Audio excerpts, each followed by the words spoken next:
Why aren't you listening to me? Doesn't anybody ever listen to me? Listen to me? Listen to me? Listen to me?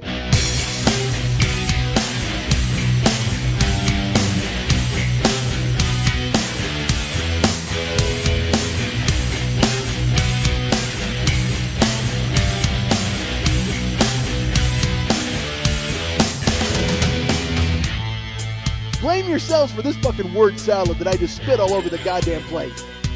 This is all your fault. You and I like to. That's it. I work under the cover of darkness because I don't need the rest of society to look in my eyes and know that is a bad person. Hey, what's happening? Mike Schmidt, 40-Year-Old Boy Podcast. I was getting pointed at there. Folks, it's episode 1 of year 4. Show of hands right now. How many of you out there are disappointed I'm not music? Yes, I don't blame you, because how good was the interlude, ladies and gentlemen? I can't top it. I don't even know why I'm doing a goddamn year 4. It makes no sense. I should just put that up every single week, and eventually new people would drift in, and they wouldn't have any idea what this show was. They wouldn't realize that it used to be 2 hours of a dude fucking talking. All right, I got to stop right fucking now. Not stop you, but stop this. All right, you may have recalled in episode 52 of year 3, just before the interlude, our friend Lily Von Stupp has headphones, and she told me they were fixed. Actually, they were bad in episode 52. They were terrible, and I bitched and griped all through episode 52.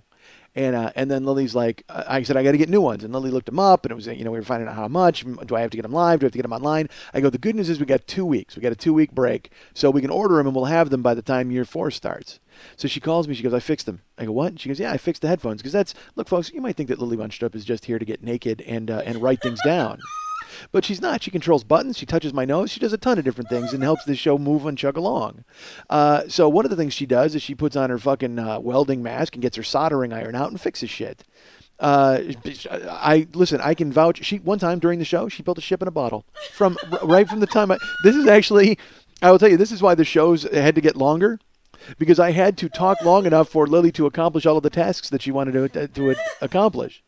She's taking in side wash. She's like the mom in Willy Wonka and the Chocolate Factory. Lily has taken in side wash, and she actually washes things in the sink while I'm talking. So I have to go ahead and try to extend the show as long as I can so she finishes her tasks. We're a team, folks. I try to do what I can for her. By the way, you hear my voice? My voice is, I don't know what happened. It's like cracking. I got a Christopher Walken, a fake Christopher Walken voice, I said. And I would launch into an impression if I could do impressions. I can't do impressions. I can't do a Walken voice. I can barely even do me at this point. So Lily has side projects that she does, and that's why I have to talk so long. But so she got her welding mask out, and then she got her soldering iron out, and she fixed the headphones. It was awesome. And she called me. She's like, dude, I fixed the headphones. I don't think she said dude. She might have. And I said, really? And she said, yeah. I go, are you sure? Because I can order a pair. It's fine. We can get them. I need them to be fixed for year 4. And she said, yeah, no problem. I got them. They're all squared away. And I said, great. So now I'm here in her house for the first time since the last time I was here, which was episode 52, year 3. And I put on the headphones, and I talked, and they were fine during the sound check. And I talked, I think I said 15 seconds worth of words, and now they're out again. They're fucking. Not. Yes, they are. What did you think I was building up to? Hold on a second. Why are you so fucking outraged? Yes, they're gone. And even worse, they're fucking buzzing and popping. Like when I talk, they sound like they're overdriving and they're coming in and out of my ears like pop, pop, pop. So, folks, we pick up right where we left off, year 3. Usually, I like to have a fresh start. I like to think that year 4 is going to change things. I think things are going to go ahead and progress. But guess what? I got fucking headphones that don't fucking work again. And now I guess I need, do I need it? Do I need this sort of fuel to keep me running downhill? Do I need things to fucking hate? I don't think I need things to hate. I got a lot of fucking things to hate. But now, first and foremost, on my plate of hate are these fucking headphones that are out again. And now I got to order them, and it's going to take fucking forever to get them. God damn it, Lily. I used them. You told me you fixed them. You told me you fixed them. I used them for 2 hours. They were fine. She said she fixed them, and then I put them on here. No, pardon me? You're allergic to them. No, I'm not allergic to them. Listen to me. I sound like a short-circuiting robot. I sound like someone. Okay, yeah, go ahead and fuck with them while I'm wearing them. That makes sense. Although I don't mind the view. God damn it. So yeah, I'm sitting here, folks. And you know what? I'm going to get new people on this show. This is what my whole vision is, growing the show. People are going to be like, wow, 4 years. This podcast has been going on for 4 years. I got to give it a listen. I mean, obviously it's fairly successful. The people have been listening for 4 years. They're going to jump in and hear me bitching about equipment. Motherfucker. These people are out. I can't blame them. So these headphones, folks, as I talk again, I can't hear myself. And now I've got to do, I want to cut, I just want to stop talking. I want to stop talking, order new headphones, and just sit here and wait for them to fucking arrive. And that's when year 4 will start, is when the goddamn new headphones show up. Oh, you told me you fixed them. And then I put them on. Maybe my voice isn't fucking cracking. Maybe it's the goddamn headphones, and that's what I hear. Oh, son of a bitch, folks. I wanted it to be different. I thought year 4 was going to be the corner turner. But instead, what do? I turn the corner, and Dr. Martin Luther the King punches me in my chest, and I fall down. I look up, I go, Dr. King. He goes, I'm sorry, your headphones don't work. Son of a bitch. And now is that changing things, or is that changing my ears? That's your ears. Oh, man. Again, folks, just go back and listen to episode 52, year 3, and you'll hear this exact same fucking show. All right, so hi, this is Mike Schmidt. This is year 4. Year 4 starts again right from I'm still in a drainage ditch, folks. I'm still, with the and again, podcasting is expanding. It's an ever increasing. When I started out, it was a fucking dirt road. Podcasting was just a dirt road, and it was a bunch of people in covered wagons moving west and hoping Indians didn't shoot them and eat them. But now it's a goddamn 5-lane highway, and every single lane of that highway is filled with cars from Kevin Smith and Adam Carolla. What the fuck, fellas?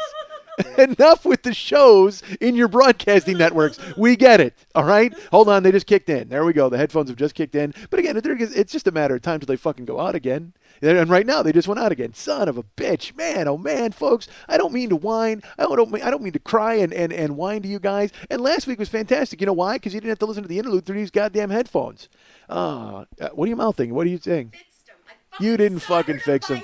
Yeah, okay, I'm sure you did, but guess what? Gone, finished. I think maybe it's just my hotness. Maybe my fucking incredible hotness and my dulcet tones does something to the wiring in there, and it just jabbers them and makes them fall apart. So now we're going to have to actually order headphones for fucking $3. Jesus Christ, folks. And I will tell you this, after I bitched all in episode 52 of year 3, and I bitched about the headphones, I want to thank all of you people for writing me and going, hey, we got to get you some headphones. Let's get up a collection and get Mike some headphones. And then Lily's like, they're $500. And everybody's like, I'm not writing back.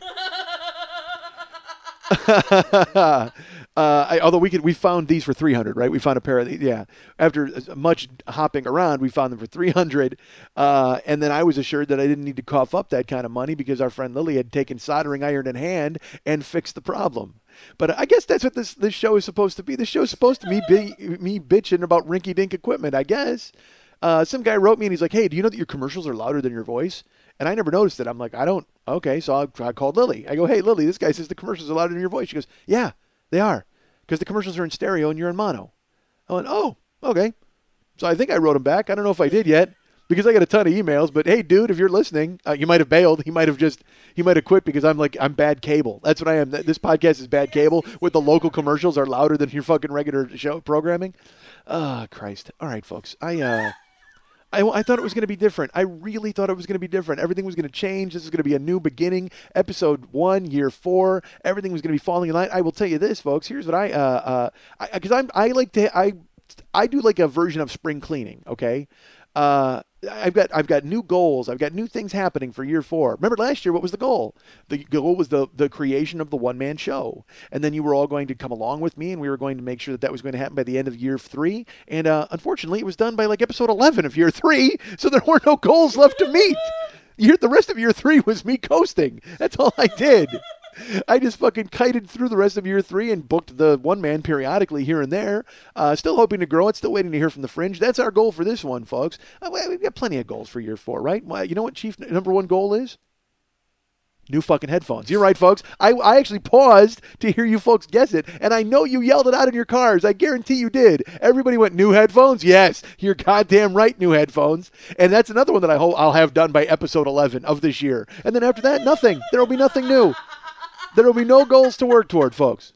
With year 4 brings change, and everything's supposed to be new. And I've been debating, I was going to change the iTunes copy. Okay, if you go to the iTunes store, there's a thing up there, and it says, hey, what's happening, Mike Schmidt, hope you'll subscribe, blah, blah, blah.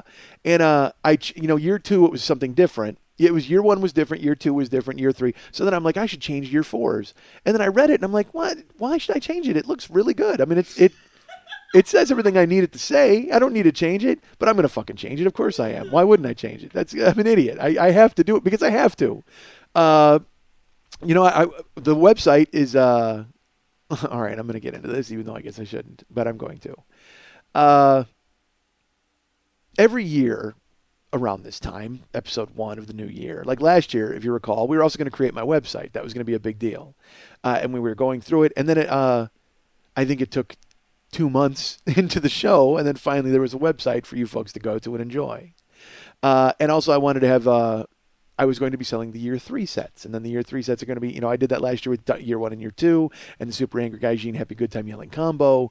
And then, I started brainstorming. I actually, folks, I got a serious jump on it because let me get back to this. I had a lot of people who wrote me and they were like, "Holy shit, the interlude! How long did that take?"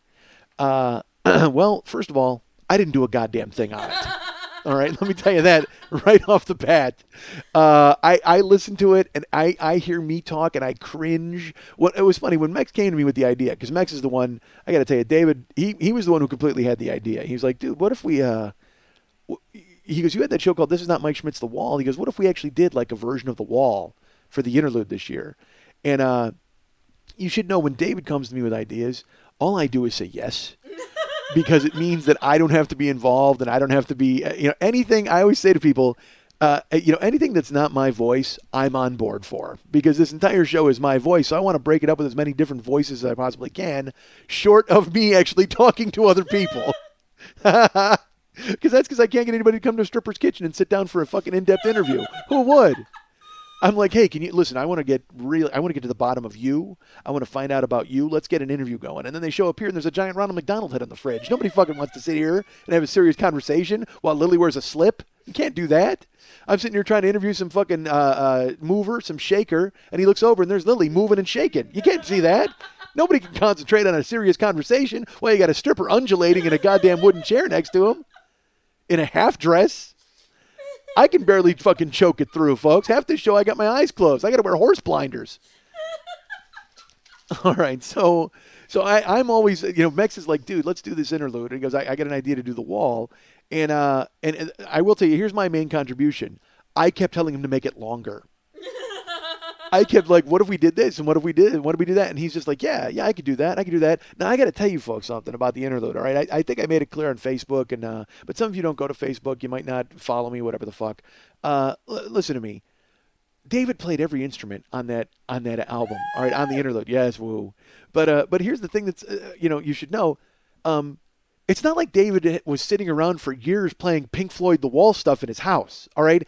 He had he went and bought the fucking music. Like he learned it. He learned it from the goddamn interlude. What kind of an effort is that? I said, I can't even get new fucking headphones for this show. That guy learned one of the classic albums of my youth in a fucking week. My voice is shot, right? Isn't it? That's weird. What happened to my voice? I think my voice is screwing. It's doing it on purpose because of the headphones. Like it's playing a trick. It's like, it found out that the headphones were bad, so my voice is like, well, fuck, we're taking the week off. I've had 2 weeks off. Why can't my voice work? All right, sorry, folks. Here, if I talk in that register, maybe if I go lower. That's not. Nothing changed. What am I talking about? If I go lower, Jesus. All right, is that better? All right, I guess again I let you answer.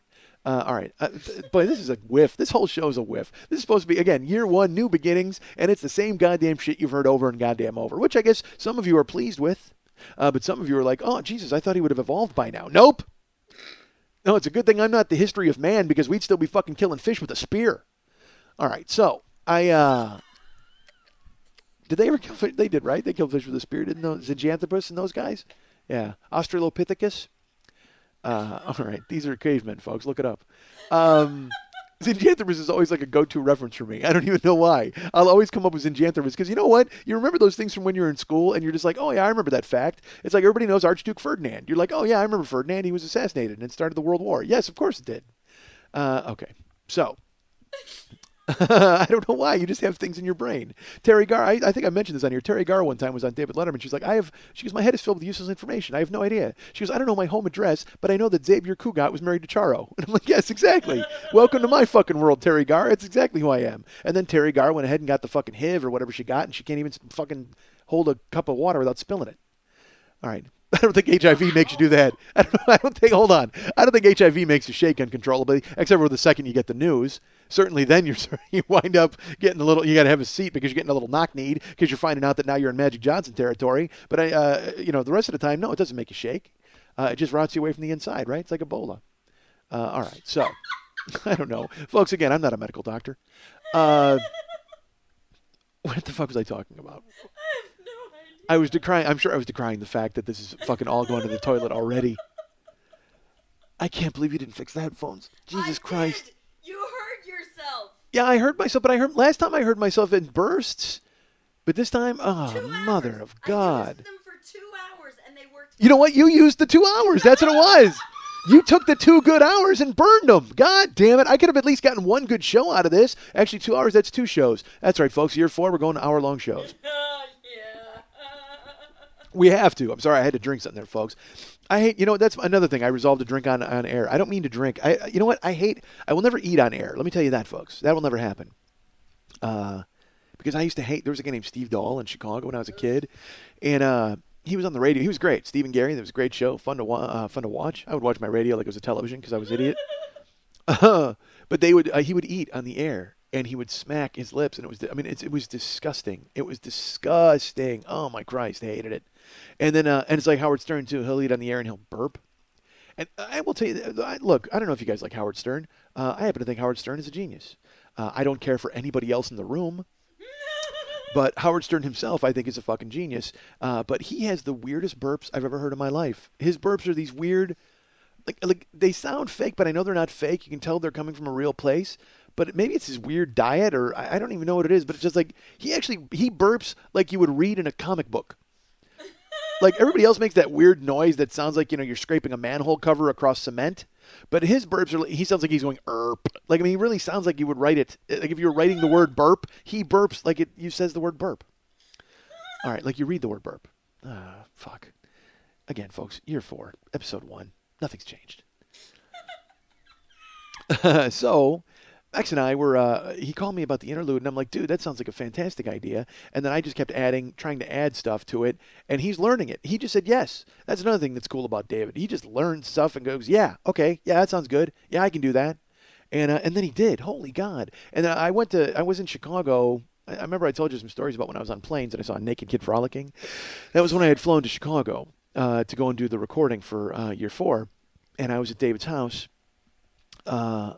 And I had to sit down and do it. And here, I will tell you this: he had sent me. We traded lyrics back and forth. And by traded lyrics, I should say he'd say, "Hey, man, we got to work on this song." And then I'd say, "Okay." And then that night I'd sit down and I'd ponder it and I'd think about it. And in the morning I'd have a finished set of lyrics that came to me from Chicago from David.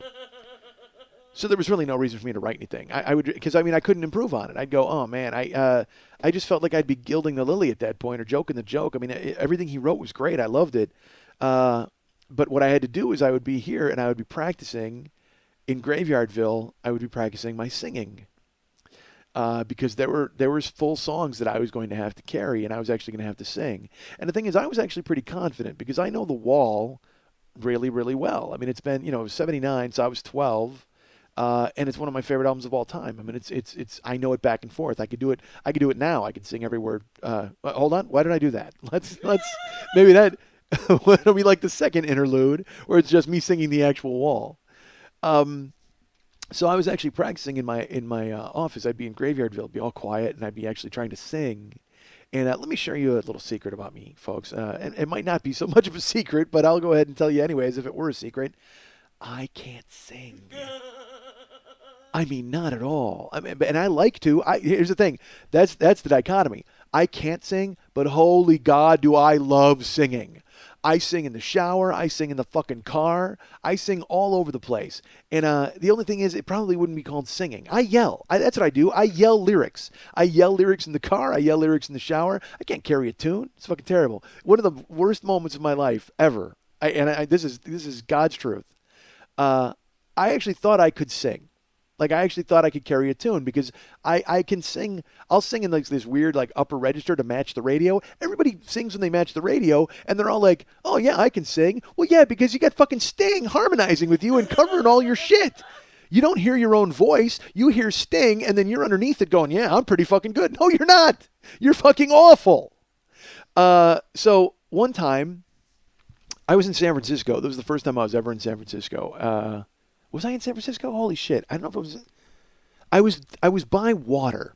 That's all I can remember. And this is in the old days, man, when there used to be, this is when karaoke kind of had, first started. Well, there was a storefront shop at a mall. Like, remember when you could go make your own T-shirts with, like, rainbow art or spin art or spirograph or whatever the fuck they had, and you'd wind up getting some shirt that said, keep on trucking with glitter on it, because you couldn't think of anything better. Well, they used to have, after a while, there was a store, and you could go in, and you could actually record a song, and you could get it. Like, you could record it to tape or on a cassette, and you would have a recording of yourself singing. So I was like, all right, I got to get in there, and I'm going to bust out a tune. I was with I can't remember. I was either in San Francisco with this girl who was a radio DJ, and I was there to work at the Holy City Zoo, or I was in Orange County with my buddy Dennis. Unfortunately, folks, I apologize. I should have crowdsourced this story before I started it. It doesn't matter. The bottom line is I went in and I sang, and I picked a song, and I'm like, all right, you know what? I'm going to pick a song that's easy to sing. I'm going to pick a song called Under the Boardwalk. It's not a hit song. It's a song that I can pull off. It's a song I know the words to. It's a song I've known forever. So I'm going to go in and sing I'm Under the Boardwalk. So I go into the booth, and I put on headphones that work, and I had to sing Under the Boardwalk. Well, the thing is, I wasn't paying attention when I walked in because I looked around and, there's music playing, but you're not really paying attention to it because I'm, trying to pick a song out. I'm there talking to the guy, he's putting the hard sell on me. Again, not a lot of people are stopping in and going, hey, I might want to cut an album. No, people are getting snow cones and fucking churros. Nobody's cutting an album except me. I wandered by and got roped right into it. So I'm like, oh, yeah, well, let's play upon my fucking vanity. Yeah, I am a good singer. Let's do this. So he gives me the song catalog I'm looking through. So essentially all it was karaoke, but you got a copy of it to bring home. So it was take-home karaoke. It was karaoke you could experience for the rest of your life. So I get in the booth. I put on the headphones. They start playing the music in my head. And I sing Under the Boardwalk, folks. And by sing, I am mispronouncing murder. I could not have done more damage to this song if I had gotten the names and home addresses of all of the drifters and killed them in their sleep. So I am in this booth, and I am absolutely ruining it. But I don't know that yet, because all I can hear is the music in my head, and I sort of hear myself, but I'm just focusing on trying to sing, and I'm singing it finishes, and I take the headphones out. I walk out of the booth, and everyone is looking at me. They're looking at me, and some people are laughing, but they're not really laughing. They're just kind of like snickering, and they're looking. And it dawns on me that the music you hear in the building, they're actually letting you hear the people that are singing in the booth. When someone's singing in the booth. When I was in there, they were playing songs that other people had taped in the past, and obviously on the loop that plays in there to get you to come in and cut your album, they're playing the good singers who actually stopped in. But it dawns on me that they must have played me out because everybody's looking at me and they're laughing, and I realized then that, oh no, was it bad? And then I have the double realization that they taped me, and they have me now to put onto their loop of songs that they will play in store. So I'm now the cautionary tale in to-go karaoke. They'll never play me because they want to trick people into singing. That's the only good news. All right, because they unless they're saying, hey, listen to this fucking horrible guy, you're better than this, that might be what they did. They might have put me on and said, hey, look, you got to be better than this guy, right? Because I am telling you, folks, I didn't know at the time, because then I walk up to the guy and I got to pay, and I got to pay for the privilege of being awful. I mean, dude, I could be awful for free, and I do all day long. All right? I'm awful for free the whole fucking day long, but now I got to pay for the privilege of being awful, and I did. I walked right up, and it was like $25. That was the thing. It was like you had to pay $25 to go in and sing, and then they made you a cassette tape. It's not like they made you a CD or a fucking album or took your picture. All they did was you could have done that at your house with a goddamn standard microphone. Holy shit. I paid for the privilege of being awful. I paid to find out that I suck. So sure enough, I walk up, and this guy, he may as well have been wearing like a barbershop quartet red and white pinstripe jacket, a straw hat, and had a cane because he saw me coming and just hooked that cane around my neck. Hey, well, hey, go away, boy, you bother me. Hey, why don't you get in the booth and sing a song? Because he fucking huckstered me into it. I paid him his $25, and he handed me a fucking cassette of Suck, and I slunk out into the daytime, back into the daylight to where nobody knew that I sucked. I could go back out into the, in that building, everybody knew I sucked. I was just desperate to get away from the people who all knew that I sucked. So I went out but I held the tape and I'm like, oh man, I should just throw this away. And then I'm like, no, dude, you paid fucking $25 for this. You can't throw it away. You got to keep it, right? You got to listen to it at least just to hear what it sounds like. I'm like, fuck it. It must suck. It's terrible. So we go through the rest of our day. Everything happens. And I finally wind up getting home. The next time I'm at my house, I just see the cassette sitting there on my stereo. I got it sitting there, and I'm like, all right, I got to throw this in. I got to hear this. And I put it in, and I hit play. And holy shit, dudes, I am the fucking worst. I can't lie to you. I mean, it's funny. You think Under the Boardwalk is an easy song to sing because you know the words and you just hear it and it's like, but I mean, I was actually trying to hit the notes. That's the thing. All right. Because now, ever since that moment, anytime I've ever gone to karaoke, and believe me, that is a number that has dwindled. But I made it a point to go to karaoke and purposely be awful as a defense mechanism because I know I'm awful. I know I can't sing. But so I would pick songs that were ridiculous and on purpose, like murder them, to be like, ha, ha, ha, we're all having fun, ha. Like I used to sing I Write the Songs. And I would do it Bill Murray style. Like Bill Murray from Saturday Night Live when he did that fucking, And also, he also sang a song called Behind Closed Doors. And he did that actually on Saturday Night Live, and it was the closing. And so I would sing that at karaoke, and I would sing it like he did. But anyway, I'm sitting in the house. I see the cassette. I put it in. Oh, my God. I picture the drifters all sitting up in the middle of the night, wherever they were, just they knew there was a disturbance in the drifter force because somebody, honestly, you know what? I should have gone Under the Boardwalk and been killed and buried because that's what I'd done to the song. It was so bad. Like that's where I'll be. Like I was trying to hit notes and I was actually trying to sing. And that's even more death because you can't even chuckle at it and be like, ha ha ha. Well, I gave it a run. No, dude, that's what you bring to the table right there. Listen to it. That is the best you can do, and it's fucking atrocious. So Max, when he said to me, he's like, dude, he goes, you're going to get through this. He goes, so I'm going to send you the stuff and try to figure out what you can do. So I'm practicing it in my house, and I'm thinking I can, it's the wall. I can get through it. That'll be fine. And then. David knows, all right, because David knows music, and he would say to me, he goes, "Are you okay with this?" And I go, "Yeah." I said, "I'll make it work, and we'll make it work syllables wise, and but I can pull it off." And he said, "Okay, all right." So I would be practicing in my car, practicing in Graveyardville, I was practicing the interlude, practicing my singing, and I get to Chicago, and he's like, "All right, man." He goes, what do you want to do first?" I go, "Well, let's do the interlude. Let's just bang that out. Let's get it going." So we go downstairs, and we're in the basement in the Mech studio, and I got the fucking windscreen in front of me. I put the headphones on. And we were going to do In His Head, which is the first song, which really doesn't require anything from me except for being me, quite frankly, which you've heard. You heard on the internet. So we're going to do that, but then he had to run upstairs. So I figured, all right, I'll take this opportunity since I'm alone downstairs with my headphones and the windscreen. I'm going to sing a couple lines to hear what I sound like in my head. Because I was singing in the car and singing, but I wasn't singing with actual headphones, microphone, all that. And the song Another Brick in the Wall Part 3, or Another Voice in Your Head Part 3. It's where I'm supposed to say, I don't need your art to stir me, and I don't need your laugh to spur me. Well, the song itself, it goes, I don't need your, on Pink Floyd The Wall. So I'm like, all right, well, I'll sing it, and here I can pull it off. And I sang it with headphones on and a professional microphone and everything, and I went, oh, fuck, this isn't going to work. Oh no, I've been practicing for a month, like every day trying to get this. And now I heard myself and I was fucking flat as a 5th grade girl. I mean, it was like fucking horrendous, just this weird and fucking sharp. And I mean, terrible. I can't even explain to you how bad I was. And, I panicked. I'm sitting there and I'm like, oh, dude, I can't. So I didn't want to let Max know that I was panicking.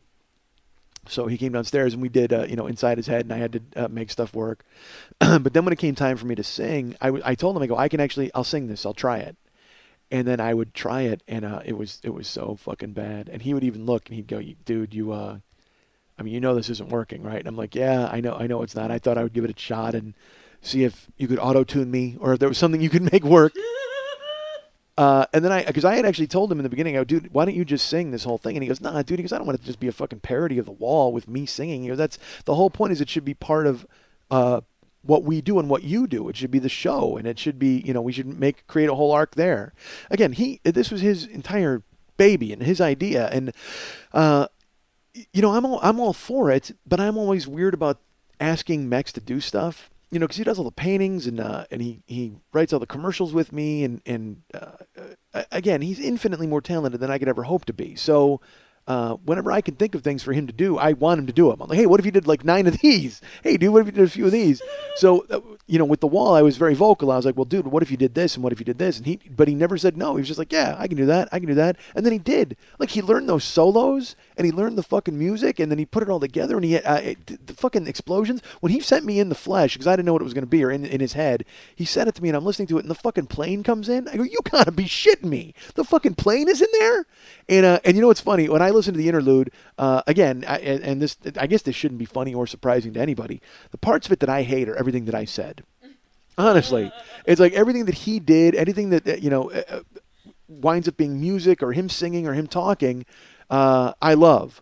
But in the opening song, it's so funny. I hear me talking about the plane crash. All I hear is me talking about a plane crash for 500 times. I'm like, why couldn't you have thought of something more to say other than the plane crash? And look, I'm not shitting on it. I loved it. I loved the way it came out because I love everything that he did. What the fuck just fell? Did you hear something? Something fell, right? Yeah, we're fine. Okay. Sorry. That's okay. The headphones don't work, but I certainly just heard the fucking apartment fall apart to pieces. The hell was I talking about? The airplane crashing. But when I hear me talk, look, I love it. Again, the thing is brilliant, but it's like there's a line I did sing, one line that could it be I was wrong? Oh my God, I hate it. Every time I hear it, I just go, dude, why? Why did? Because when I did it, he told me, he goes, we can actually leave that. It's not bad. It's close. You're in key. And I was like, but then when I hear it, I sound like a child, and I just hear, what I hear? I hear Under the Boardwalk. The second I hear the interlude, and I hear, could it be I was wrong? And then I hear, that's where I'll be. I mean, I hear the fucking, you have no idea how bad that was, folks. And I played it, and it was like being a hostage and having them play like horrible things to try to get you to confess. Like, I put it in, and it was the realization that it was me. It's as if I, you know how when you drunk dial somebody, I haven't, but say you make that mistake and you drunk dial someone, you leave an answering machine message, and then it ends, and you go, what the fuck? It's like the scene in Swingers where Favreau calls the chick like 900 times. That's what my Under the Boardwalk tape was. It was like a drunk dial. I had to hear it, and I'd just be like, oh, and then I'd listen to it over, and I'm like, oh no, what the fuck, dude? Why are you so bad? Why are you so bad? Because everybody wants to sing, right? We all wish we could sing. Everybody, a lot of people think they can sing. Hell, I thought I could sing until the fucking drifters hit me in the face with a goddamn verbal shovel. But then I went to Mex's house, and I'm like, oh, I could pull this off, and then thank God he was there to fucking swing it for me, man.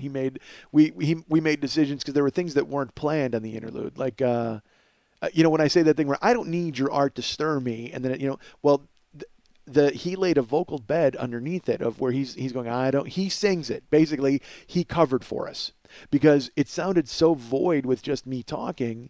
And he's like, and again, we're sitting there, and I go, oh man, that sounds really thin. And he goes, well, I should probably sing underneath it. And again, he could say that about anything. He could say that about the weekly show. Like if he called me and he said, hey man, what if I sang underneath the episode? Yes, done. I think people would enjoy it vastly more if you were to come in and go ahead and bust out a verse at some point, or for the entire hour and a half to 2 hours, which, by the way, is way too long for a show. We recognize that, right? I know a lot of you people are like, hey, man, it'd be great if you did a 2-hour show every week. I can't. What am I going to talk about for fucking 2 weeks?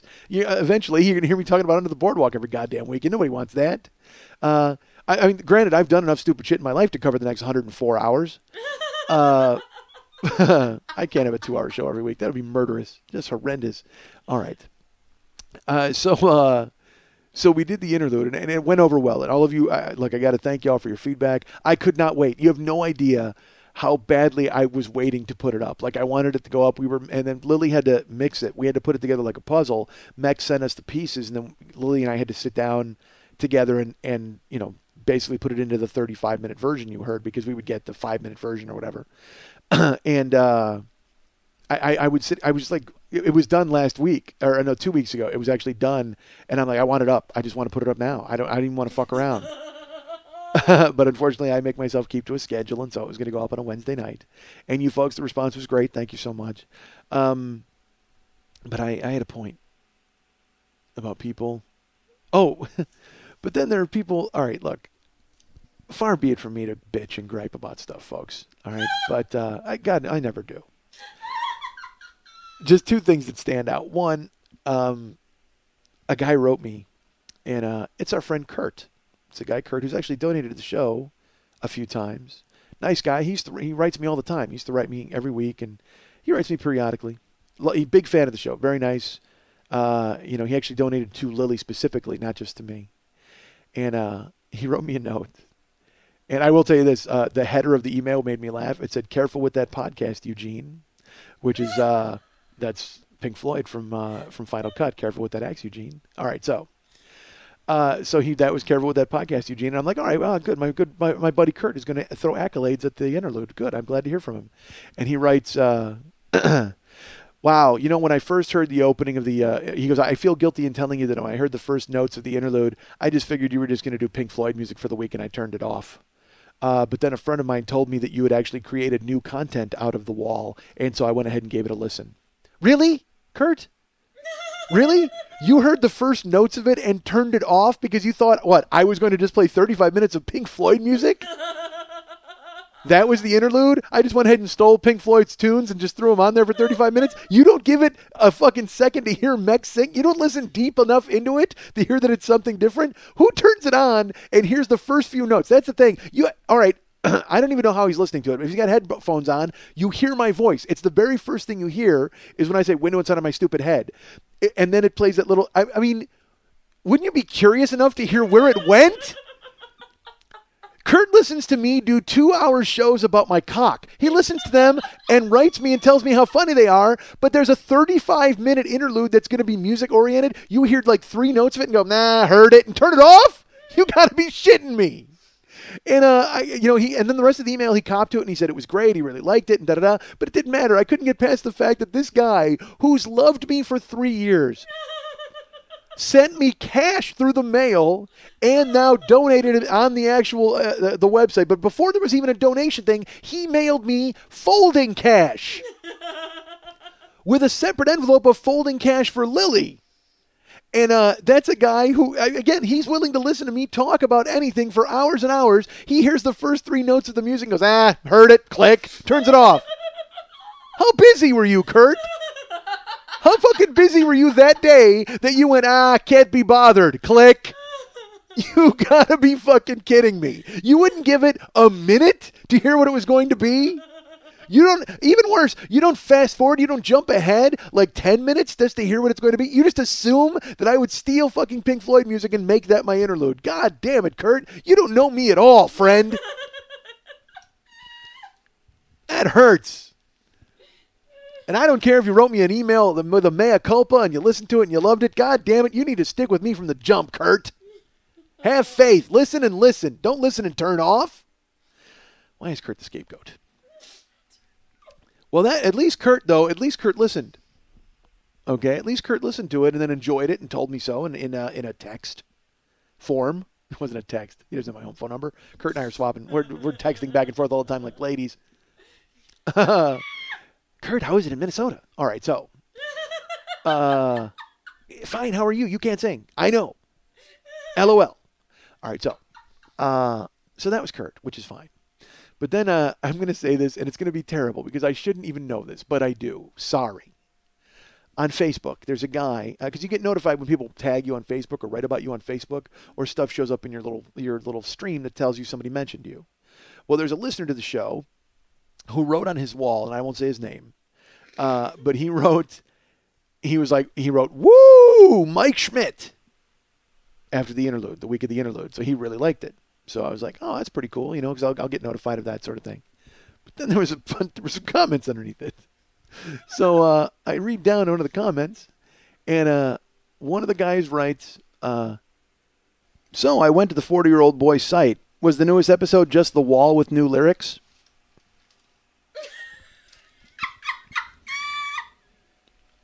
Yeah. Yeah, that's all it fucking was.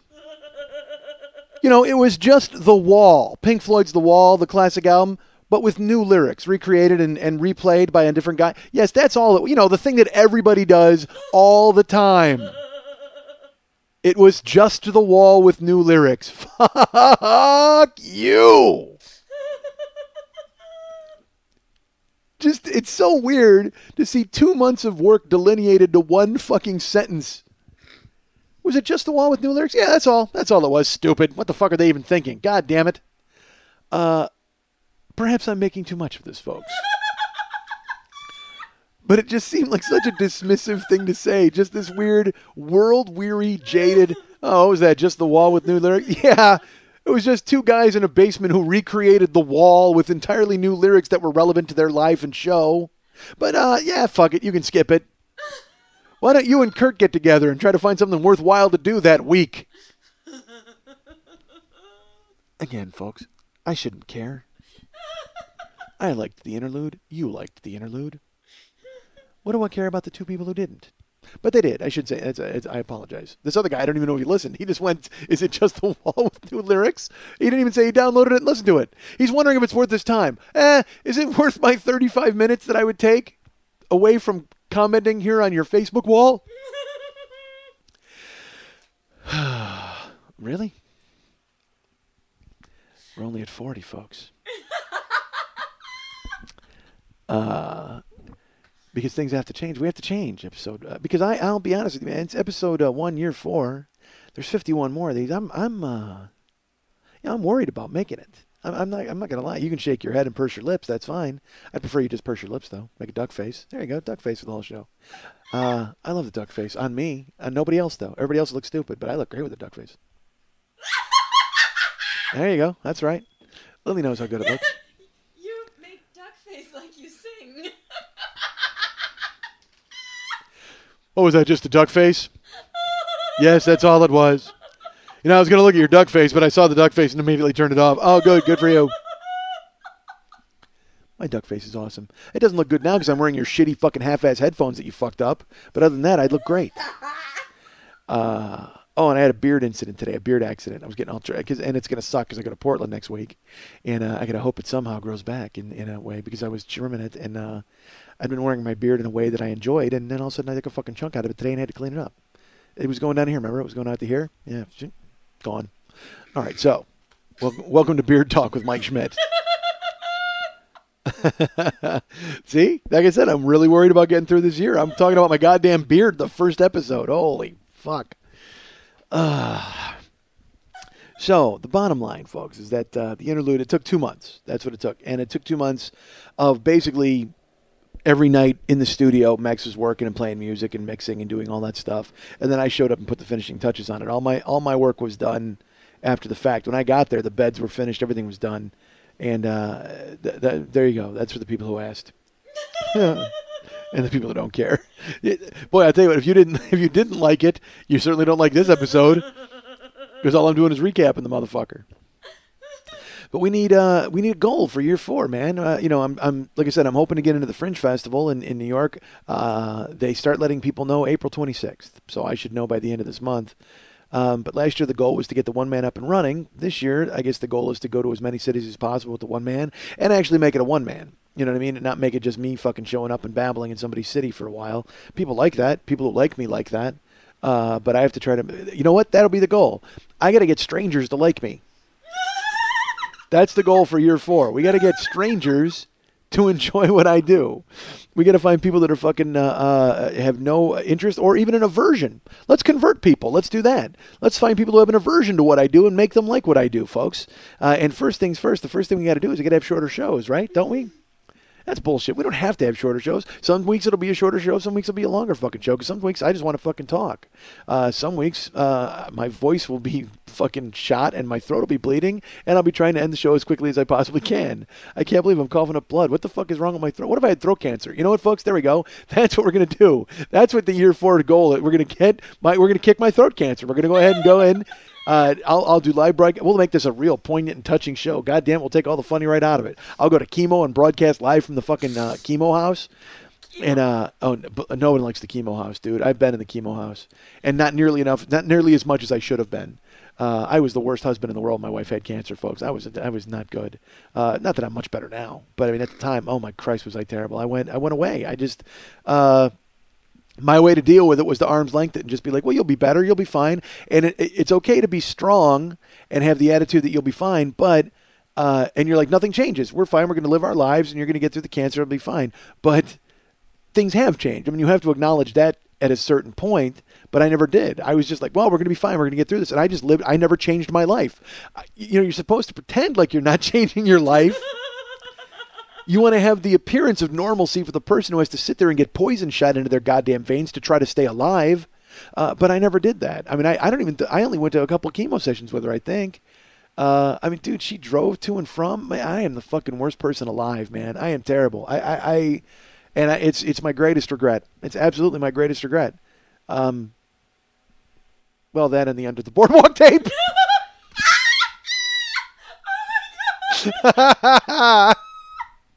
They're pretty much neck and fucking neck. I'm not going to lie to you.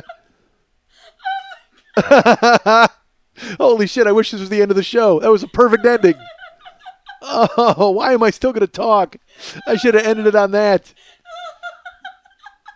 God damn it.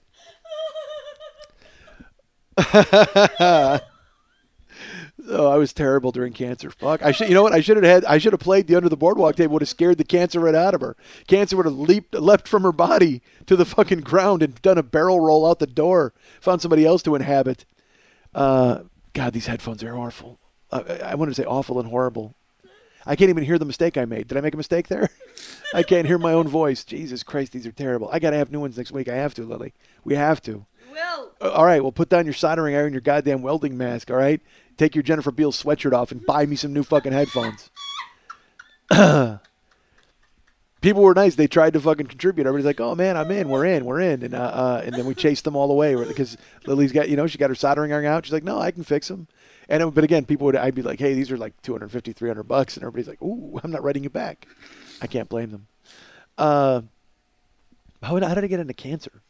Oh, because I have throat cancer because of my fucking throat. God, folks, I got to apologize. I've had 2 weeks off, and I didn't have a problem with my voice until this morning. I was. It's not like, dudes, all of the final like 2 months of year 3, I was singing at night. How's that grab you? That's why there was never any problems in fucking Graveyardville, is because I was singing and keeping all the burglars away. They were like, holy shit, there's like a Balrog in there that's gonna fuck us up. So that'll be the goal, is to kick my cancer this year. We'll go ahead and take care of that. I also, when the years change, when I go ahead and try to do new things, we try to have, we had the website last year, and the year 2 set went on sale, and the Gaijin. Well, this year, and remember last year there was a delay. All right, there was a delay, unfortunately, but this year there was not going to be a delay. Everything was going to be squared away. Everything was fine. I started the machinations. I got everything rolling. I got my web guy involved. Max and I were doing things, and there was I had a lot of things that were going to be different. They were going to be surprises. Things were going to come, and you were going to go, oh my God, I can't believe not only these are new things, but they've happened right away. They've dovetailed perfectly to where they start right along with episode 1 of year 4. Funny story. If you go to MikeSchmidtComedy.com right now, you will see nothing's changed. MikeSchmidtComedy.com remains the same. The song remains the same over there, folks. This is no fault of my own. I will tell you that. Normally, I will accept blame when the blame is mine. This time, not my fault. This time, folks, we blame the Lord. That's right. Jesus. This is his fault. I think he controls all this stuff. I have no idea.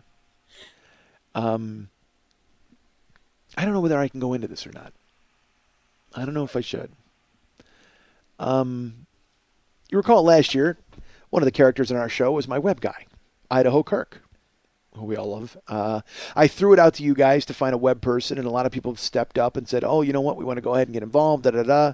And I wasn't, I wasn't going to say this until I saw that Kirk put it on Facebook. So I figure if Kirk put it on Facebook, I can put it out to the masses. Why not? Everything was in line. Kirk had things. Everything was going to be updated. Everything was going to be dovetailing nicely to where it was going to be ready today, Wednesday, the first show of the new year, episode 1, year 4. I wake up Sunday afternoon because I sleep all day, as you know. I got 2 calls from Idaho on my cell phone, and I'm like, "Who the fuck's calling me from Idaho?" Like I had no reference point.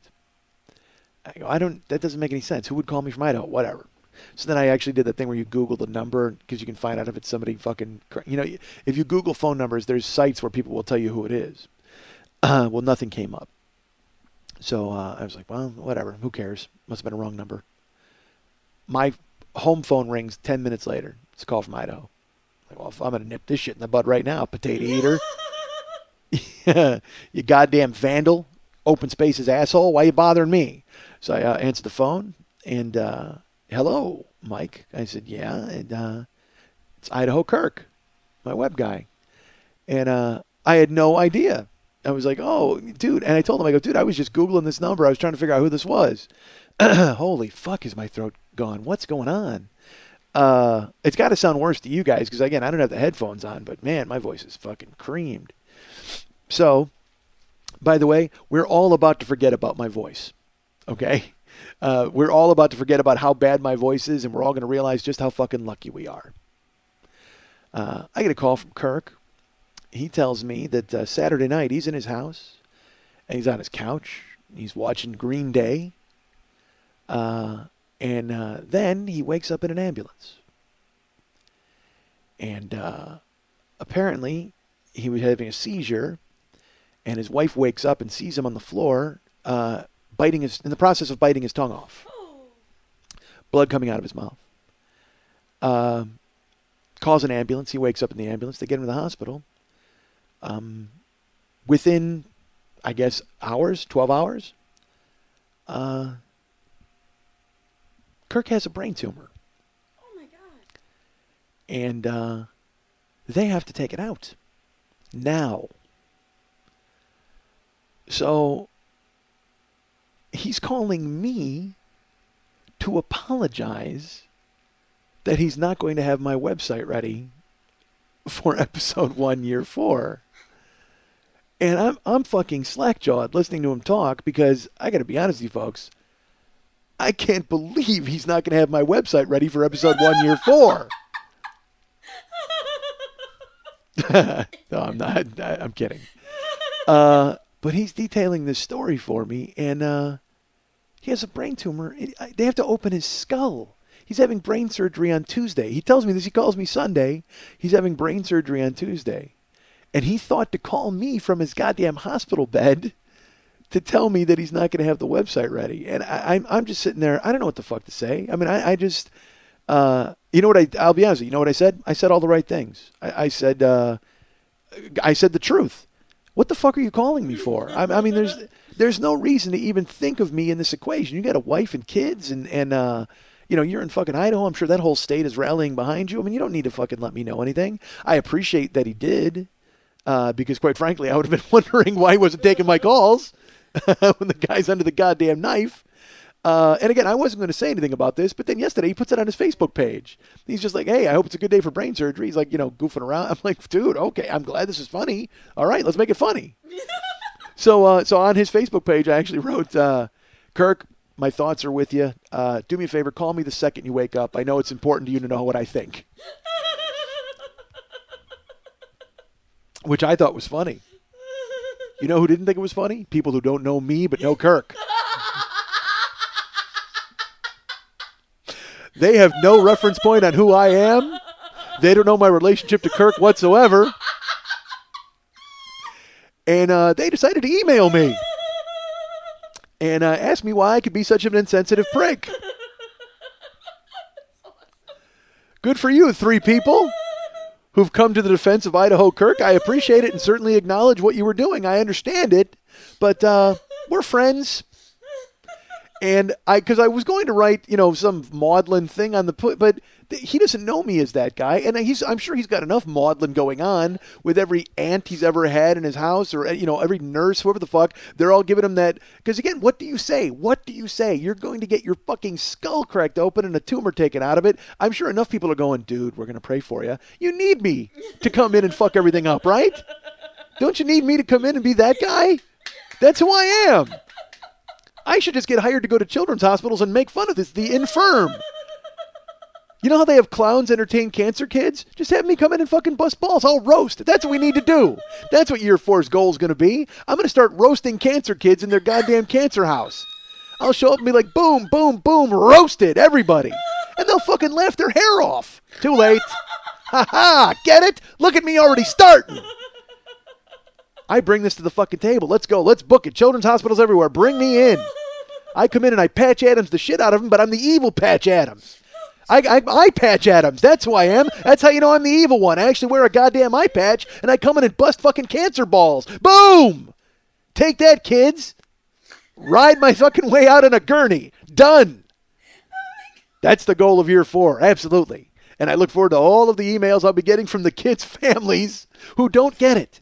Kids understand that I'm just there to be funny.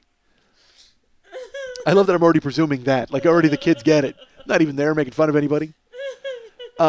So Kirk, we talk some more, and I tell him, I go, fuck, man, don't even, honestly, you can't fucking concern yourself. And he goes, if you need somebody else to take over the site, that's fine. I completely understand it. And I'm like, no, dude, you do an amazing job. And he's like, well, look, I get it though. You need this stuff up by Wednesday. I go, well, fuck, nobody's going to get it up by Wednesday anyway. It doesn't matter. And he's like, all right, well, if you need somebody, but I'm going to have the surgery Tuesday. And he's giving me he basically told me what the doctors told him. He could be fine in a week. He could be in intensive care for a month. Like, he has no idea. Again, none of us have any idea. They're opening his skull. Not a lot of absolutes when you're getting your skull opened up. So, but I will tell you, and stupidly enough, I keep going to his Facebook page looking for an update. Because, I mean, look, if he's going to call me, he's got to be, shallow enough to update his Facebook page. And if they open up his skull, I just picture it's going to be just like a string of like G's and Y's. Like, that's all he's going to type. Because that's all he's got out. That's what he's got right now. He's got a fucking medulla in his oblongata. How can he type? So, and I don't know who's going to tend his Farmville crops. That's really a drag for him. I'm going to step up and do that for him. No, I'm sorry. So again, folks, the website was ready. It was coming down the pipeline. Year 3, Max the artwork, everything was squared away. And then Jesus put his sandaled foot in my ass and decided that I wouldn't be able to go ahead and get this up and running, which is fine. I understand that. You know who's really upset about it? tweakedaudio.com/40.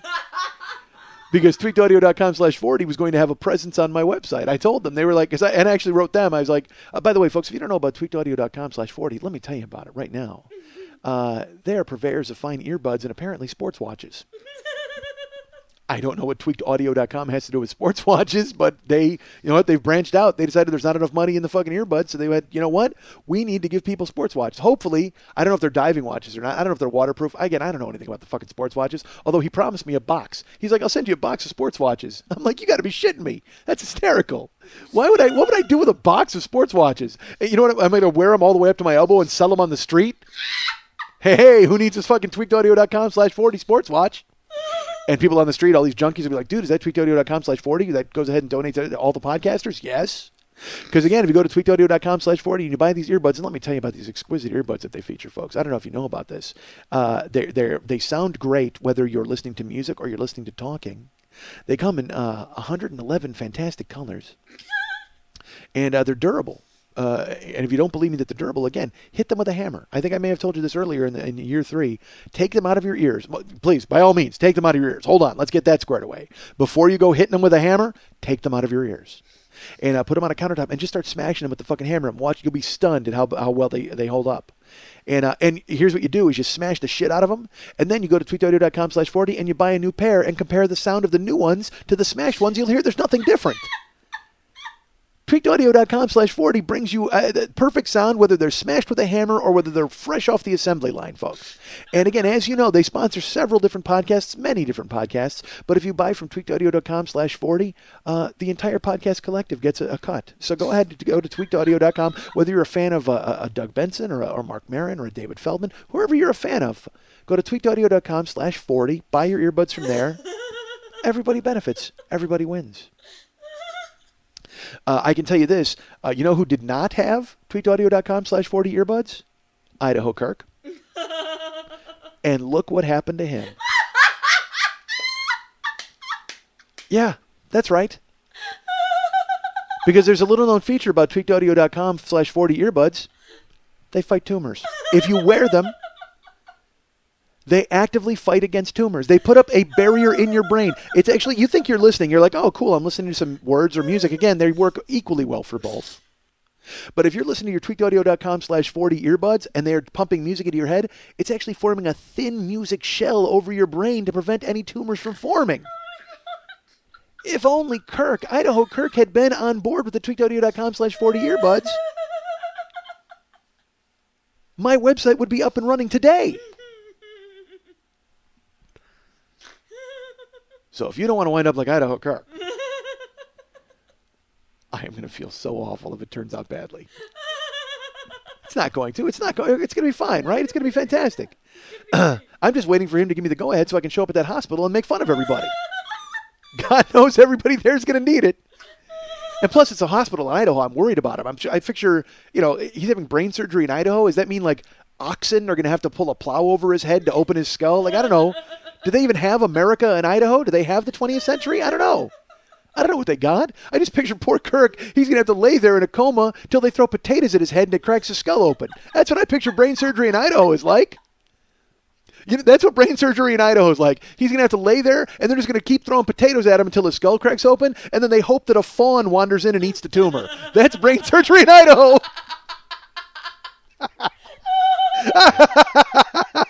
Holy shit, I am an evil asshole. God damn, I make myself laugh. I'm stupid.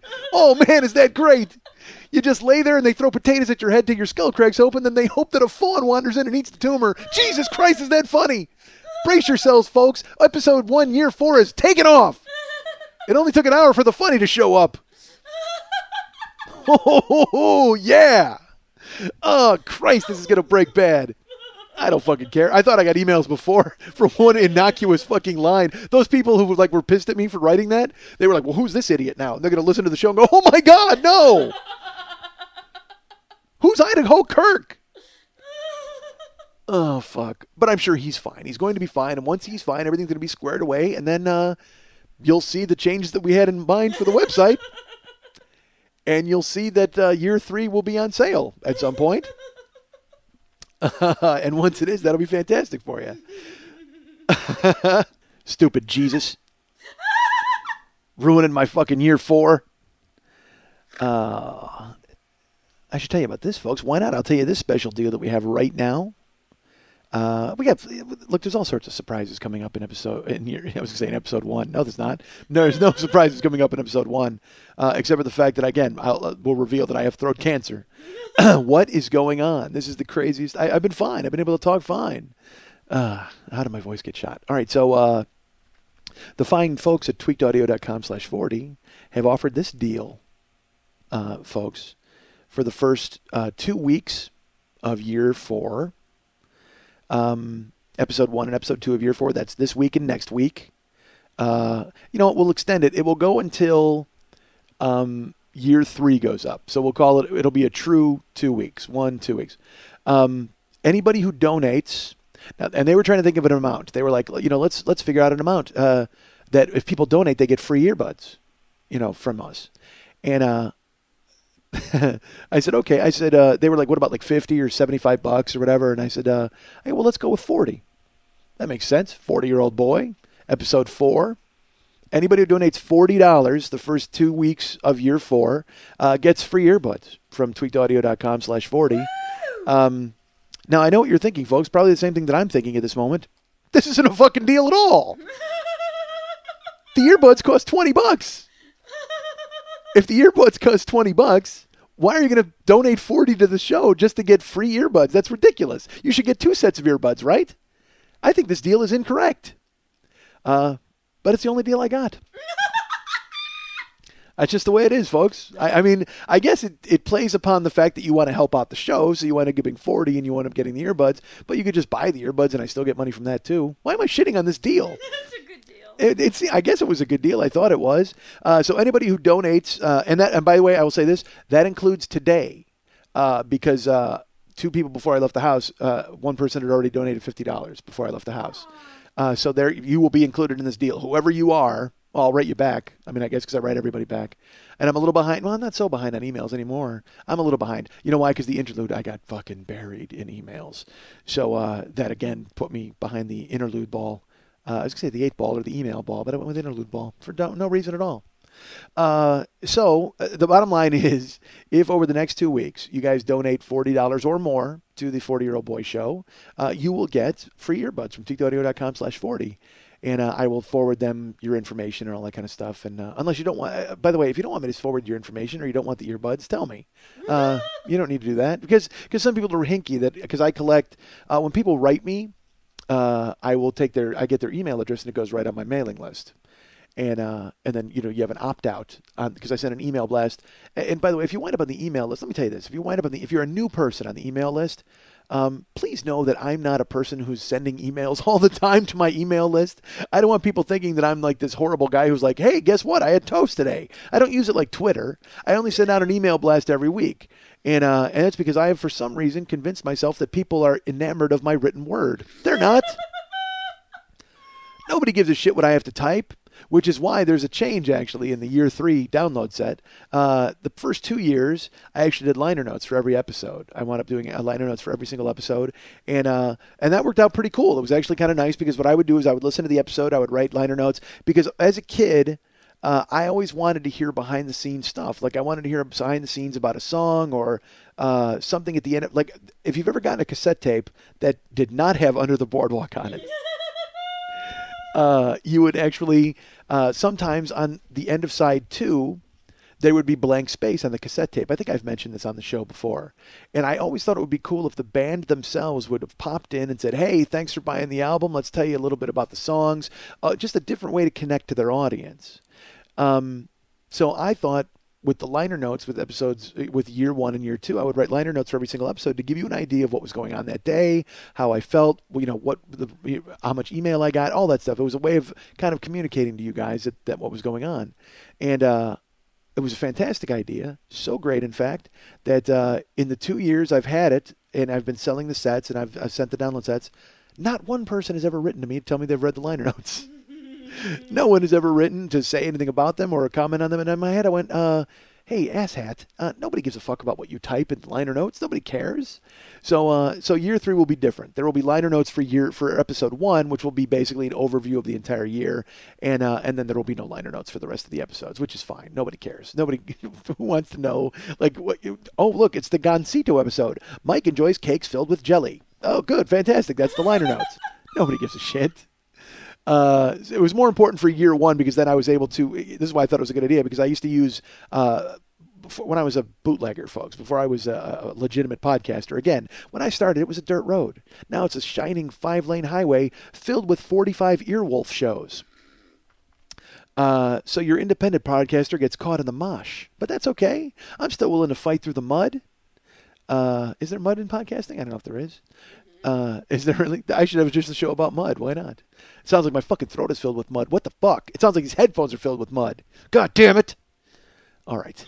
tweakedaudio.com/40 has that deal where if you go ahead and contribute to the show, you will get the extra $40. What was I saying? I was just about to say something else. Wasn't I telling people something? In year 1, God damn it, I got lost. Year 1, it was important because when I was a bootleg podcaster, I would actually use certain songs. Like I used a Van Halen song to open every single show, and then I would close the show with a song that was relevant to something that had been mentioned in the show. I'll give you an example. There was a show once where I told a story about how I got caught doing 3-card Monte. Let me rephrase that. I didn't get caught doing 3-card Monte. I actually got caught up in a game of 3-card Monte and wound up losing, and then destroyed the 3-card Monte game and basically turned into the Hulk and chased everybody around the block. It was terrible. By year one, you'll hear that story. So when I told that story, I actually, I would have fun at the end of the shows. I would pick out what music I would use. And the song I used for that particular episode at the end was a song called The Card Cheat by The Clash. And I remember being so proud of myself for using that song. And then 2 days later, I was even more proud because a guy wrote me and he goes, I had no idea what this song was. And then when I thought about it and I saw the name, well done. Like this guy was like sending a complimentary email. I'm like, yeah, this is what I love doing. But then it dawned on me, I'm going to get sued for using the real music. Even though I wasn't selling or charging anything at the time. So when we wound up selling year one, I used different music. I used Max's music, which is fine. But I know there are people out there. Actually, I don't even have the Van Halen episodes. I've only got like the first 20 and my hard drive crashed and killed the rest. And then I talked to Lily. It was like, no, I got rid of them too because I repackaged them with the year one music. So I guess what I'm saying is if anybody out there has the Van Halen episode, send them to me. How real ridiculous is that? I know what they were. I could recreate them right now in my house. I could recreate them right now in my head. Fuck, that's what I've been doing since the 40-minute mark of this show. I've been humming Unchained in my goddamn head. You guys had no idea.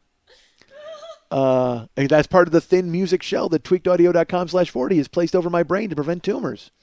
Unchained right now it's blocking my cerebral cortex. Wow. So we need a goal, man. We need a goal for year 4. We need to figure out what the goal is, other than to clear my get me an eye patch. That's part of the goal is to get me as Eye Patch Adams to go to hospitals and fucking do cancer roasts. God damn, that is a great idea. I won't lie, that's a really good idea. Because come on, cancer people have great senses of humor.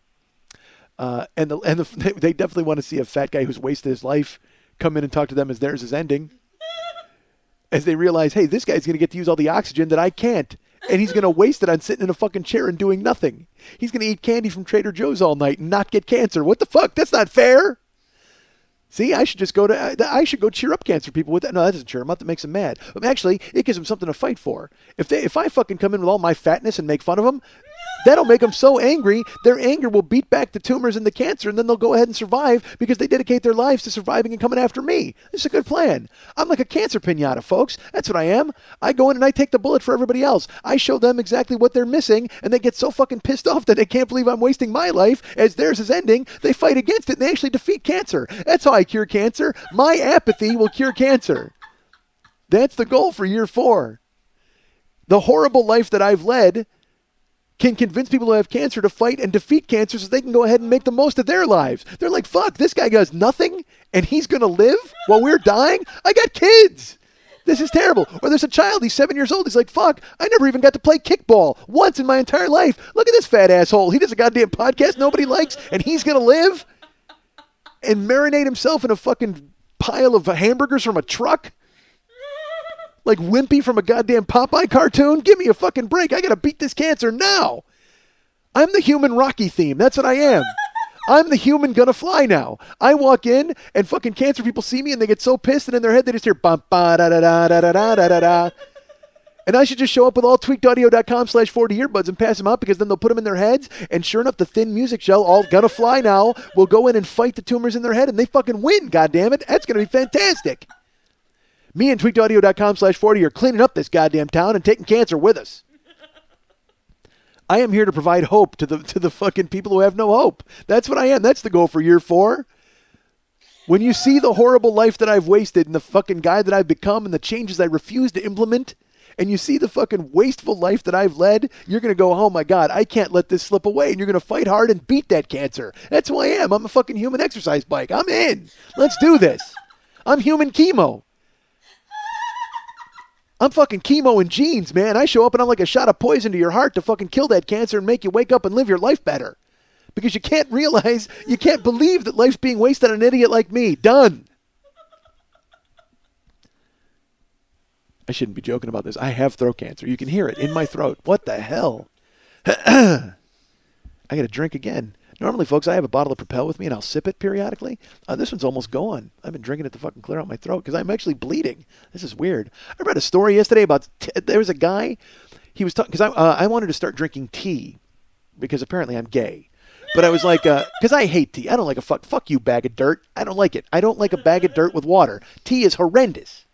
But I decided I'm going to start drinking it because it has healthful properties, supposedly.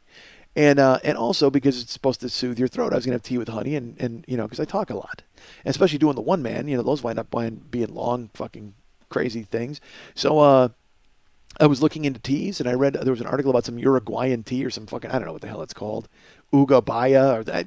Everybody's got some different healing tea, but this tea is tied to throat cancer. But people say it's so good they still keep drinking it because they don't believe it or whatever. But it's like it has some weird tie because if you drink it, they said if you drink this tea too hot, it will scorch your throat and it leads to throat cancer. Like it makes you more susceptible to it. But then I started to read, and apparently if you drink hot liquids a lot, that causes you to possibly get throat cancer. And I don't drink hot liquids at all. I was like, so now I was like, I don't like a bag of dirt anyway, but now it gives you cancer. Fuck, I'm out. I can't get cancer. I got to stay alive to show the cancer people why they shouldn't get cancer. Hold on. Jesus. What happened to my throat? It's terrible. So that's a good goal for year 4, right? We need that goal. That's a pretty good goal. Get the one-man rolling, taking it from town to town. Try to do as many shows as I possibly can. And we'll talk about that later. We'll get that to the end of the show. It's when we usually deal with it. And I say that apparently for all the new people who are here who are going, when's he going to talk about this one-man thing? Guess what, new people? We deal with it at the end of the show. You'll hear it when it comes up naturally. But yeah, that's a good goal. You know what? Here's another goal. I'll tell you what. Here's another goal for year 4, folks. I got an email from a guy, and unfortunately his name escapes me, as does my goddamn throat. What the hell? Folks, I'm sorry. And that made the headphones go away. How funny. Folks, this guy wrote me, and he had a great idea. It was funny. At first when I read it, I was like, I don't know if I want to make people do that, but it makes sense. So we'll see what you guys think. Here's my goal for year 4. I'm going to tie up loose ends. What do I mean by that? Here's what I mean by that. Apparently, over the last 3 years, I'll be talking a lot, and shocking, but I'll be talking and I'll say something, and then I'll go, remind me to tell you about that later. Or I can't talk about that now. And apparently I forget to come back to a lot of it. That's what I've been told anyway by people who write me and want to hear about things. I got an email from a guy out of the blue, and he's like, hey, when are you going to tell that story about hunting snakes? And I went, what the fuck is that?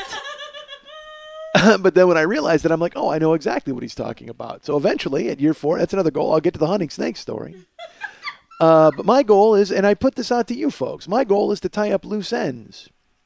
If you have something that specifically you know about that you want me to talk about, that I may have glossed over or not expounded upon or alluded to, and you in your mind are like, fuck, I wish he would have finished that, go ahead and write me and let me know what it is, and I'll get to it this year, year 4, because as I've mentioned, this ties in nicely with the fact that I don't know if I'm going to be able to get through year 4.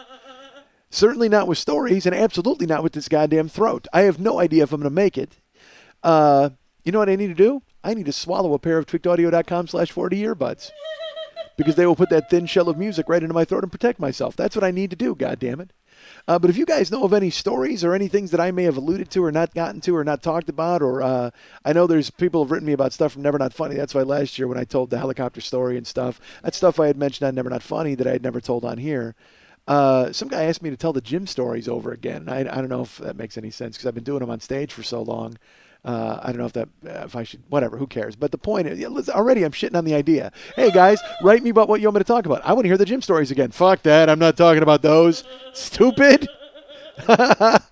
But yeah, if you guys have any sort of idea, any story that you want me to talk about or something that I've glossed over or said, hey, I'll get to that in a minute and I fucking forgot to, let me know, man, and I'll get to it because I need all of the fucking kindling and fuel that I can to keep this year 4 fire raging. So that's the many goals of year 4. We're going to get the one man up and running. We're going to get people who have no idea who the fuck I am to find out who I am. I'm going to start doing cancer roasts in local hospitals and giving people the reason to live. We're going to all will Idaho Kirk out of his goddamn skull surgery and get that fawn to stop nibbling on the tumor and get him up and going on my website.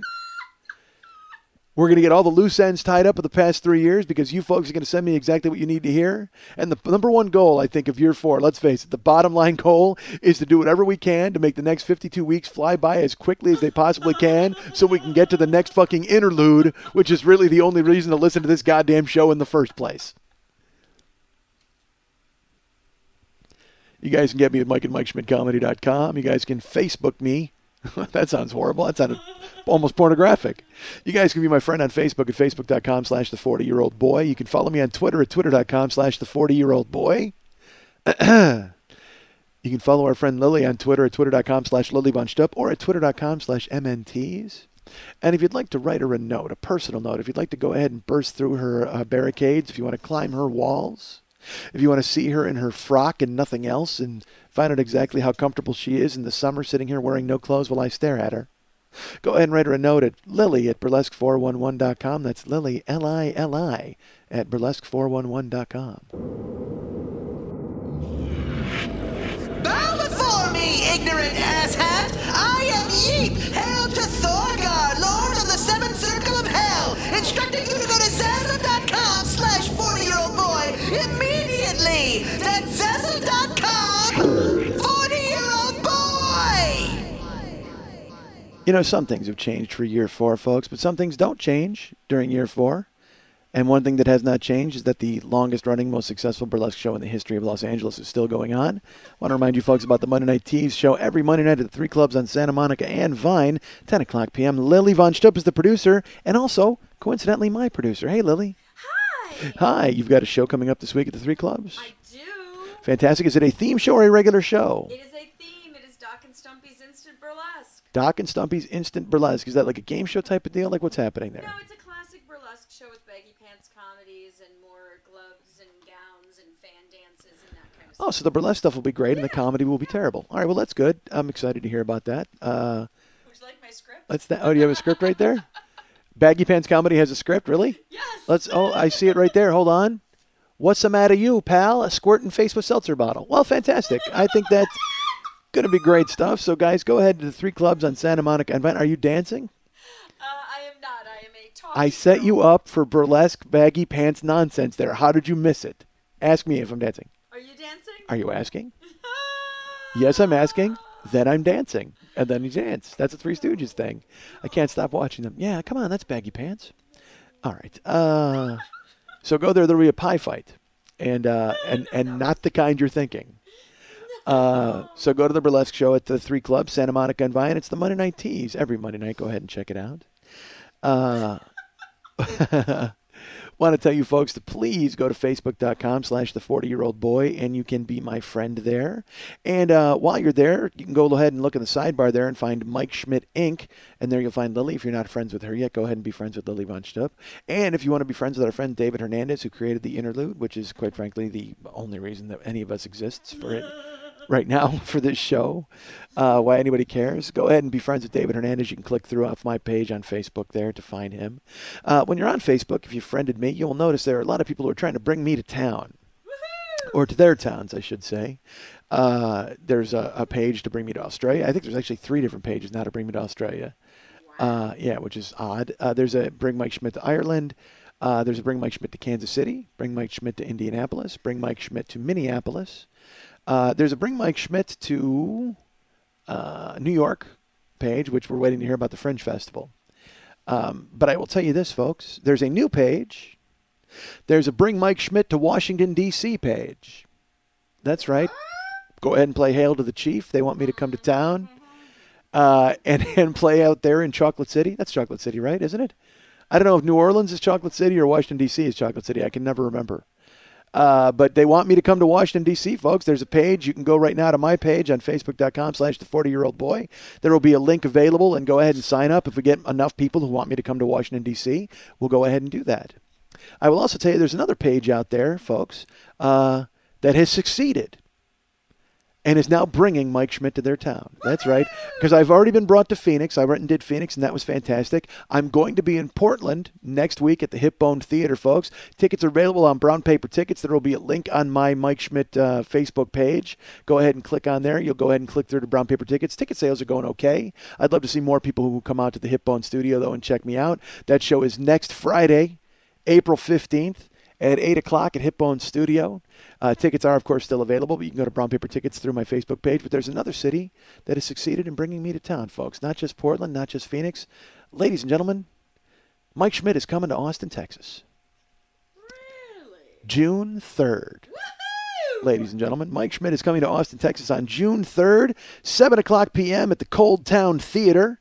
It's on Airport Boulevard. There will be a page, a brown paper tickets page all set up where you guys can buy tickets to come and see me. But I have to thank Nick Ramirez, who stepped up, and Steve also, who started the page, first of all. Thank you so much. He was the one who first generated interest. And then Nick Ramirez stepped up. He's in an improv group down there at Cold Town Theater. And, of course, I don't remember it, but they have plenty of shows. You can go to coldtowntheater.com/about_us to learn all about the Cold Town shows. If you're in Austin, you can go ahead and check out all their shows, not just come to see me on June 3rd. They have plenty of improv shows. They're going to be great. And also they have a show called Live at Cold Town. If you go to liveatcoldtown.com, and that's town with an E. So it's live at coldtown, TOWNE.com. They have shows that start on Friday nights at 10 o'clock. The shows are $5. Mostly local performers, some great comics, some who aren't starting out. But I will tell you this, I'm there Friday, June 3rd. I'm doing my one-man show, Success is Not an Option, at 7 o'clock. And then I will also be headlining the late show at 10 o'clock, just doing stand-up. So 2 shows in Austin. One of them be the one-man. And when I say headlining, it's only like a 20-minute set, but still, it'll be different from the one-man. So come to both if you guys want to see me do. Although you'll be sick of me, believe me. After fucking seeing me do the one-man, I'm sure you're not going to want to sit around in Cold Town. Just come around and support the other comics by all means. And then when I meander up to the stage, go ahead and fucking take off. But I'll be at Cold Town Theater, so thanks a lot to Nick. So he stepped up, and I'm going to be there in Austin. I'm so excited because when I played Cap City like 6 years ago or something with Pardo, and loved it. I loved it. So I would love to go back to Cap City. Jesus Christ, I loved Austin. I loved the whole town. So I went out with Brendan Walsh. He came over and hung out, and he treated me like he'd known me for years and took me out to bars, and we just had a great time down on I forget the name of the street, but it's the street, where you go to and all the fucking, oh, man. I had a great time in Austin, so hopefully June 3rd I can have the same kind of great time. That'll be fantastic. And, so go to Facebook.com, and there's all these different places to bring me and sign up. Don't sign up on all of them, by the way. Only sign up if you're coming, because I have to have a general idea of how many people will come to the show so I can book a theater of enough, the right size, and then come to town. And again, small theater, this Cold Town, I guess they only see 45 to 50 people, which is fine. That's ideal. If I sell it out, then that's good. Then we work good, because I don't want to come in at a loss. I want to at least, so who cares? Nobody cares about the financials. Come and see me in Austin June 3rd. Go to MikeSchmidtComedy.com. If you go to the Joe Business page, you can go ahead and purchase the Year 1 and Year 2 download sets, or the Super Angry Gaijin Happy Good Time Yelling combo set, which is Year 1 and Year 2 together. You can also dream about the sets that are to come, or also the Year 3 set, which will be coming up eventually, but that'll happen as soon as Ida Kirk gets on his feet. But if you go to MikeSchmidtComedy.com to Joe Business, you go ahead and click through there. You can also click to the Zazzle store and see all the merchandise that's available on the Zazzle store, including 2 new T-shirts available on the Zazzle store. I'm not going to go into them. I'm not going to tell you all about them right now, but they will be available on the Zazzle store. And again, folks, we've sold out of so many T-shirts at this point. We've sold all of the mugs and mouse pads that we could possibly imagine. So we said, you know what? Let's go ahead and throw up 2 new T-shirts. And by the way, I'm talking out of my ass. I'm pretty sure there's 2 new T-shirts. I won't know until tonight when I go home and I build them. I haven't even put them up yet, but I think there's 2. There might only be 1. There's at least 1 new T-shirt, but there may be 2. So go ahead to Zazzle and ignore both of them, like I know you will. Go to Zazzle.com. You can get there through the Joe Business page. And if you guys don't want to buy T-shirts and you don't want to buy download sets, if you just want to donate to the show, you can go to MikeSchmidtComedy.com, and in the upper left-hand corner, you'll see a little Schmitty there with his pocket out, and you can click on him and donate to the show, and it will be much appreciated, like it was when these people donated to the show. Todd R. donated to the show. This is Todd's 6th donation to the show, and also Todd was integral in getting me to come up to Portland, which was great. Andrew B. donated to the show. Thank you, Andrew. I have a lot of Andrews, so I don't know if I have another Andrew B., but this is Andrew B. You know who you are, Andrew. You contributed to the show. Also donating to the show was David A. Thank you, David A. And Brian L. This was Brian L.'s 2nd donation. And, hold on a second. There's a thing here I can't exactly, there's a notation telling me to, why, yes, there is. It's telling me to say Brian Lowry. Because Brian wanted his full name used on the show. That's right. Brian Lowry is not afraid to tell you that he made a 2nd donation to the 40-Year-Old Boy podcast. And joining Brian Lowry in the full name club, ladies and gentlemen, Chris Federovich. Chris Federovich has stepped up and decided that he was going to let everybody in the world know that he also has contributed to the 40-year-old boy, Chris Federovich. So that's a huge thank you to Todd R., Andrew B., David A., Brian Lowry, and Chris Federovich, because they went ahead and donated to this show. And if you want to do the same thing, like I said, go to MikeSchmidtComedy.com, upper left-hand corner, click on it, donate. And remember, if in the next 2 weeks you donate $40 or more, you will get free earbuds from tweakedaudio.com/40, ladies and gentlemen. And you know what? Maybe I can talk him into throwing in a sport watch. No, I can't. Oh, this deal is changing on the fly. They have no idea. They hashed it out with me via email, and now here I am telling all you people that it's going to change. It's not going to change. All right, let's put it this way. You will get something from tweakedaudio.com/40 that I'm pretty sure is going to be earbuds, but if I can swing them into doing something else, we'll see if I can. But if you only get earbuds, please know that I was powerless to do anything with Bruce and the tweakedaudio.com/40 people because they're far too busy working on their cancer-fighting technology with their earbuds to deal with my fucking nonsense. So go ahead and make a donation to the show. If you donate $40 or more in the next 2 weeks, you will get free earbuds from tweakedaudio.com/40. And oh my God, really? Is that number true? Well, that's okay. We did okay. We got out of here at a decent time. We got our goals set for year 4. We know exactly what's happening. I'm going to go get a hamburger off of a truck right now. I'm going to the Grill 'Em All truck. I can't stop it. Dude, they keep twittering food. I shouldn't be reading about people twittering their food. And these guys are like chefs. So they have like actual kitchen stuff, and they make real food. They make duck confit, and they make, oh, dude, all right, here, you want to know why I'm going to the fucking, the Grill 'Em All truck today? Peanut butter and jelly ravioli with a strawberry red wine reduction on top of it. Out of a truck. Are you fucking kidding me? These guys are awesome. They won the food truck competition. Yeah, you can make a face all you want, but I don't care. It's going to be goddamn perfect. They won it on the Food Channel, Comedy Channel. No, Food Channel. The Food Network had a food truck competition. Grill 'Em All truck won it. Goddamn, no, it's awesome. I had the food. Trust me, I've had it. They're like a foie gras burger with maple on it, dude. It's so good. It's so good. And like I said, they're chefs. They'll actually Twitter pictures of themselves like in a kitchen actually cooking. They're not just slinging hash off the back of a truck. These guys know what the fuck they're doing. I wish I was a chef. Because I watch TV and I want to sous vide. I want to sous vide a chicken. I wouldn't even eat it. I just want to lock a chicken in a plastic bag and suffocate it like these other motherfuckers do. They throw it in water and they suck all the air out of it. Yeah, goddamn it. That's right. Teach that chicken who's boss. I want to use those kitchen tools. I don't even care if the food comes out right. I just want to fucking play in the kitchen now. I watch Top Chef and I see them using this molecular gastronomy and they're pouring fucking like liquid nitrogen on shit and making like sherbet that cracks out of beef. I don't know what the fuck. I don't care. None of it sounds like it tastes good, but I can't wait to make it. I want to use all those stupid kitchen toys. And then the best part is now they're selling them to real people. Like I saw a sous vide machine that you can buy, like a K-Tel sous vide machine. Dude, these people are barely making Hamburger Helper. You don't want to give them a goddamn wading pool to drown a chicken in, all right? Nobody wants to, and it's like $300. Someone's going to buy that and get it in their house. They go, oh, I got to fill it with all these gallons of water, and then I got to suck the air out of a chicken bag and throw it in, and then they're going to throw it away. All you're doing is playing. So I guess you're going to trick people because everybody, they're like me. They all want to play with it. But then, oh, dude, have you ever seen, all right, Billy Mays died, and then there's like an Australian guy who stepped up and became the new Billy Mays and took over all of his bullshit? Dude, the other day I'm watching him, and he's selling something called the Robo-Stir. Have you seen it? Holy shit! It's a 3-foot vibrator that you put in your soup and it stirs it around. That's all it is. It's a vibrator that stirs your soup. I'm not even joking. It's like, you know those massagers that you put on that are essentially the real vibrators, but you put them on your shoulder? Not the fucking Hitachi that you had, but I mean like those little ones, those handheld ones. Well, you did. I stepped on it. It was in year 2. Folks, by year 2, you'll hear all about it. But so this Robo-Stir, the best part is in the commercial, they're like, oh my gosh, when you're making a meal, how hard is it to stir everything? So now we've got this Robo-Stir. What do you click the fucking switch and you put it in and it goes and it vibrates and stirs your food. God damn it. Don't be lazy. If you're cooking, just cook. You don't need a fucking robot to stir your gravy. You got to be shitting me. And this guy's talking about it like it's like people are really, and they show that weird black and white clip where the person like spills their gravy and they drop the phone in the soup because they can't stir everything. Fuck you. Put the phone down and make my soup. And you won't need to have to hire a robot to come in and fucking do it. And then he's like, oh, it's a $40 value. No, it isn't. It's a fucking vibrator that you put in the soup. You can do the same goddamn thing. You throw a dildo in there. But then they put it in there and they show it like it's walking around stirring the soup. Your gravy's still going to fucking burn. What the fuck? Who is getting fooled by buying the goddamn robot that stirs your food? Holy shit, folks. I got news for you. You want to stir your gravy? Buy a fucking spoon and put the phone down. Unbelievable. I don't need a fucking robot to prepare my goddamn dinner.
I am just stupid enough to think that when people listen to me and they listen to the show, they should take my honesty and go, oh, wow, how refreshing his unvarnished honesty is.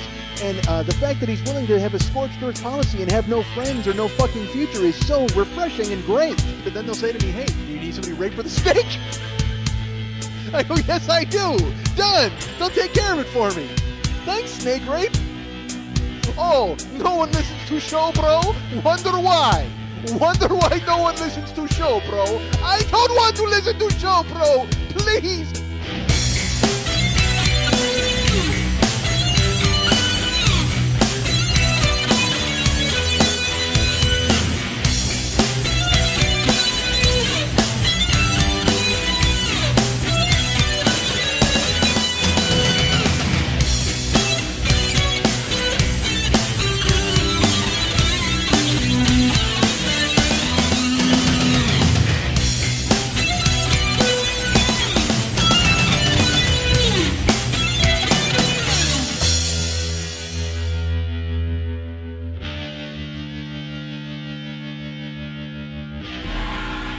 Snake Rape, do it, do it, do it, do it.